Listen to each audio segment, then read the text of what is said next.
আনা খাতামুন নাবিয়্যিন লা নাবিয়্যা বা'দি, আমি শেষ নবী, আমার পরে কোনো নবী আসবে না। ওয়ালা উম্মাতা বা'দা উম্মতি, তোমরা শেষ উম্মত, তোমাদের পরে আর কোনো উম্মত আসবে না। ওয়ালা শারিয়া বা'দা শারিয়াতি, তোমাদের উপরে যেই শরীয়ত দেওয়া হয়েছে এটা শেষ শরীয়ত, এটার উপরে আর কোনো শরীয়ত নাই। এটা রসুল বলে গেছেন। তো রসুল তো নাই, আমরা জ্ঞান অর্জন কার থেকে করব? রসুল্লাহ সাল্লাল্লাহু আলাইহি ওয়াসাল্লামকে সাহাবায়ে কেরাম বলেন, ইয়া রসুল্লাহ, আপনি তো দুনিয়ার থেকে চলে যাইতেছেন, তো আপনার আখিরি জামানার উম্মতরা তারা কার থেকে জ্ঞান অর্জন করবে, ইলম শিখবে? কাকে এরা ভালোবাসবে, কাকে নায়েবে রসুল হিসেবে মানবে?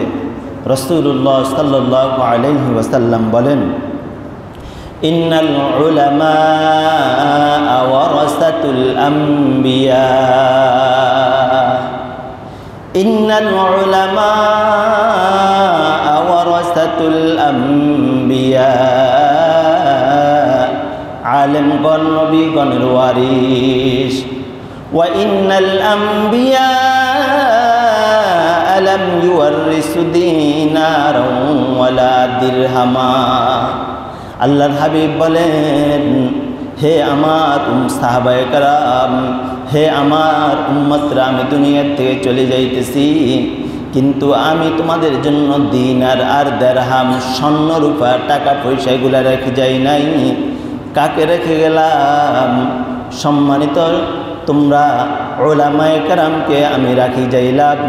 তোমরা হক্কানি উলামায়ে কেরাম থেকে তোমরা দ্বীন এবং ইসলাম অর্জন করবে, শিখবে। তাহলে রাসূলুল্লাহ সাল্লাল্লাহু আলাইহি ওয়াসাল্লাম আমাদেরকে, তিনি চলে গেলেন কিন্তু হক্কানি উলামায়ে কেরামকে রেখে দুনিয়াতে চলে গেলেন যে তোমরা তার থেকে দ্বীন এবং ইসলাম অর্জন করবে, শিখবে। একজন সাহাবী রাসূলুল্লাহ সাল্লাল্লাহু আলাইহি ওয়াসাল্লামকে প্রশ্ন করলেন, ইয়া রাসূলুল্লাহ, ইয়া হাবিবাল্লাহ, আমরা তো আপনার থেকে দ্বীন এবং ইসলাম শিখব, কিন্তু আপনি চলে যাইতেছেন, আমরা কার থেকে শিখব? রাসূলুল্লাহ সাল্লাল্লাহু আলাইহি ওয়াসাল্লাম বলেন, ইন্নামা ইয়াখশাল্লাহ মিন ইবাদিহিল উলামা। কুরআন শরীফের আয়াত, ইন্নামা ইয়াখশাল্লাহ মিন ইবাদিহিল উলামা। বান্দাদের মধ্যে ওই সমস্ত বান্দারা বেশি আল্লাহকে ভয় করে যাদের ভিতরে কোরআন আর হাদিসের ইলম আছে। তাহলে কারা আল্লাহকে ভয় করে? যাদের ভিতরে কোরআন আর হাদিসের ইলম আছে, ওরা বেশি আল্লাহকে ভয় করে। রাসূল সাল্লাল্লাহু আলাইহি ওয়াসাল্লাম বলেন, قال رسول الله صلى الله عليه وسلم تركت فيكم أمرين لن تضلوا ما تمسكتم بهما كتاب الله وسنة رسوله تركت فيكم أمرين, তোমরা কখনো গুমরা হবে না। হে আমার উম্মতরা, তোমরা কখনো গুমরা হবে না যখন তোমরা দুইটা কাজ করবে। এক নম্বর, কিতাবুল্লাহ, আল্লাহর কিতাব যখন তোমরা আঁকড়িয়ে ধরবে, এই কোরআনকে যখন তোমরা কি করবে? আঁকড়িয়ে ধরবে, কোরআনকে মহব্বত করবে, কোরআনকে পড়বে, কোরআন অনুযায়ী নিজের জীবনকে চালাইবে, কোরআন অনুযায়ী দেশকে পরিচালনা করবে, তো তোমরা কখনো গুমরা হবে না। দুই নম্বর, ওয়াসুন্নাতা রাসূলি, আমার সুন্নত যদি তোমরা আঁকড়িয়ে ধরো তো তোমরা কখনো গুমরা হবে না।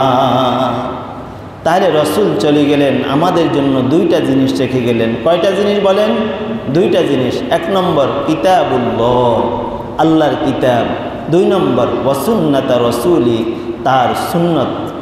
রাসূলুল্লাহ সাল্লাল্লাহু আলাইহি ওয়াসাল্লাম কখন কি কাজ করে গেলেন, ওটাকে করা, ওটাকে মানা আমার আর আপনার জন্য সুন্নত।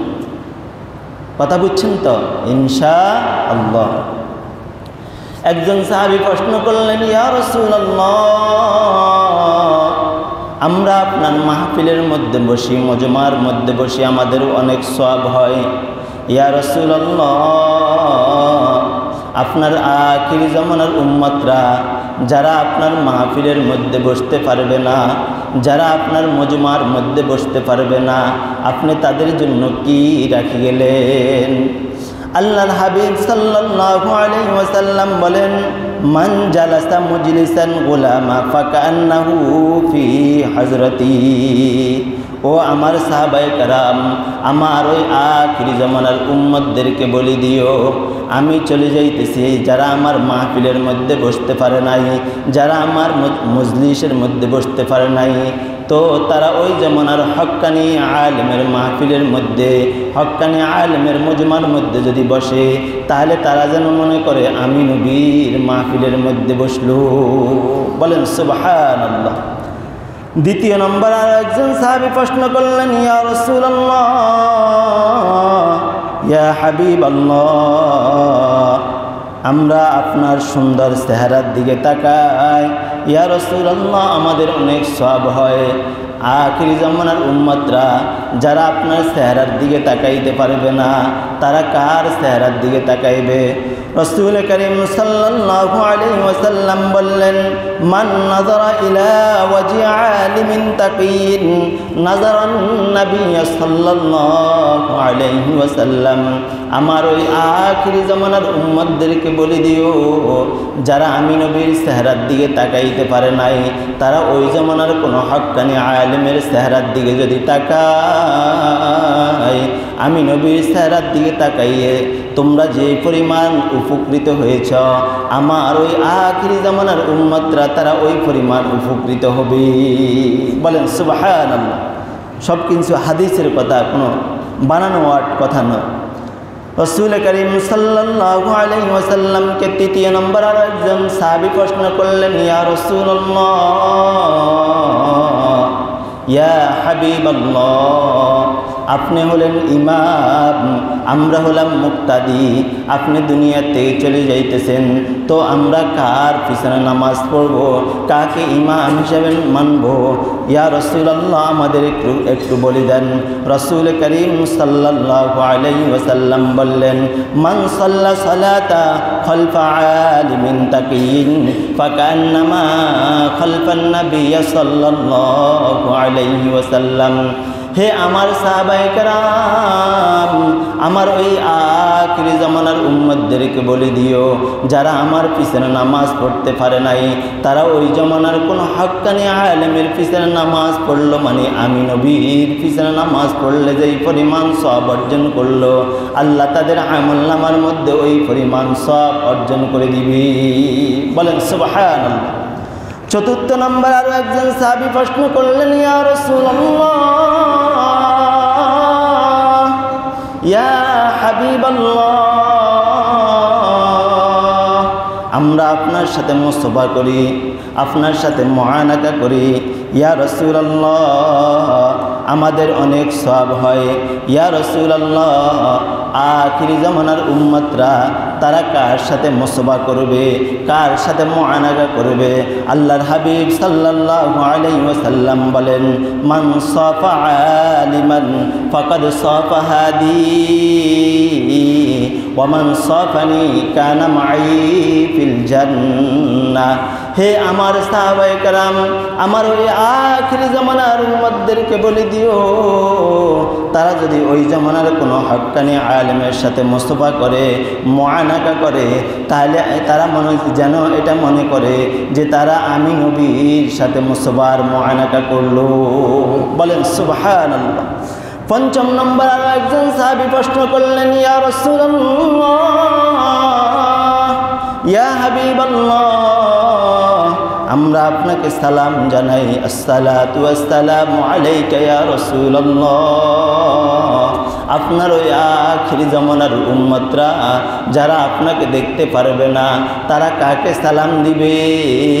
আল্লাহর হাবিব সাল্লাল্লাহু আলাইহি ওয়াসাল্লাম বলেন, সালামুকা আলাল আলামি খায়রুম মিন ইবাদাতি আলফি সানা।